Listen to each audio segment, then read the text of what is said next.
Technique parfaite, vision du jeu extraordinaire et un rôle prépondérant au milieu.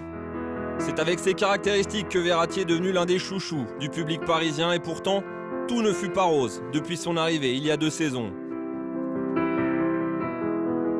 Ce fut une décision difficile à prendre pour moi, parce que je ne savais pas comment allait évoluer ma carrière à Paris. Tout est différent ici. Mais finalement, mon intégration fut bonne. Je me suis bien entendu avec les coéquipiers et mon coach. Et aujourd'hui, ça fait 2 ans que je suis là. Et je me sens de mieux en mieux. Je peux dire que j'ai fait le bon choix maintenant. Et je dois montrer chaque jour tout ce que je sais faire pour garder ma place dans cette formidable équipe. Bisogna continuare così perché nel calcio bisogna sempre dimostrare ogni giorno che puoi stare in una grande squadra. Cette saison, le visage du Paris Saint-Germain a beaucoup changé. Un jeu plus basé sur la possession de balle. Avec 62%, l'association Verratti et Thiago Motta en est bien responsable. Les 2 Italiens du milieu de terrain sont les 2 joueurs qui touchent le plus de ballons dans la Ligue. Cette année, les choses fonctionnent mieux. On se connaît de plus en plus. C'est plus facile pour nous deux. Ça fait 2 ans qu'on joue ensemble maintenant. Et cette année, on a plus la possession. Ce qui donne forcément plus de plaisir aux supporters. Et surtout, ça rend le championnat intéressant. On essaye de garder ce niveau d'excellence, notamment avec Blaise Matuidi et Thiago Motta, mes coéquipiers du milieu. Et j'espère vraiment jouer longtemps avec ces 2 hommes. À seulement 21 ans, Verratti peut s'appuyer sur l'une des références françaises à ce poste. C'est aux côtés de Claude Makélélé que Verratti peut prendre des informations pour devenir encore plus fort et les conseils et les dialogues vont bon train. Claude, avant chaque rencontre, me donne des petits conseils. Mais c'est surtout pour nous, les milieux de terrain, qu'il parle car il connaît très bien ce poste.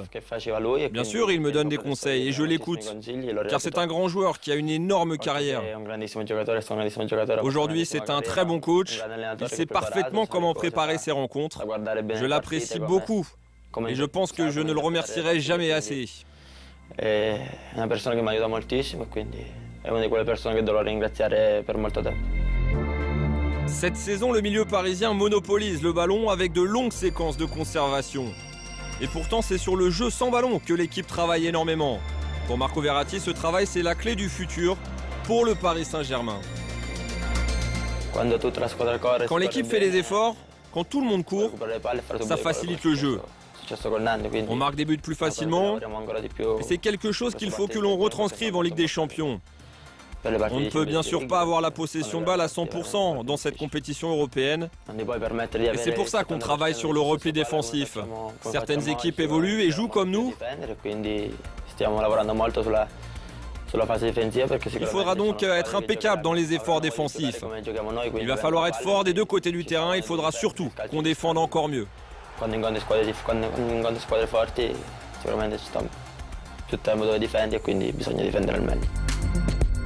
La Ligue des Champions, c'est bien sûr un objectif. Mais le club a aussi une finale de Coupe de la Ligue à jouer et surtout un titre de champion à défendre. Tant d'objectifs qui peuvent garder un certain niveau de concentration, les joueurs du PSG. On a de belles rencontres à jouer désormais. Si nous ne gagnons pas certaines, eh bien nous serons éliminés. Il y a l'objectif de prendre le maximum de points en championnat. Certains matchs seront décisifs, mais on doit garder cette pression permanente. Cette pression est nécessaire dans notre sport et encore plus dans notre quotidien. Ça veut dire qu'on a de grandes choses encore à jouer. Mais une chose est sûre, c'est qu'on ne changera pas notre façon d'évoluer à cause de cette pression.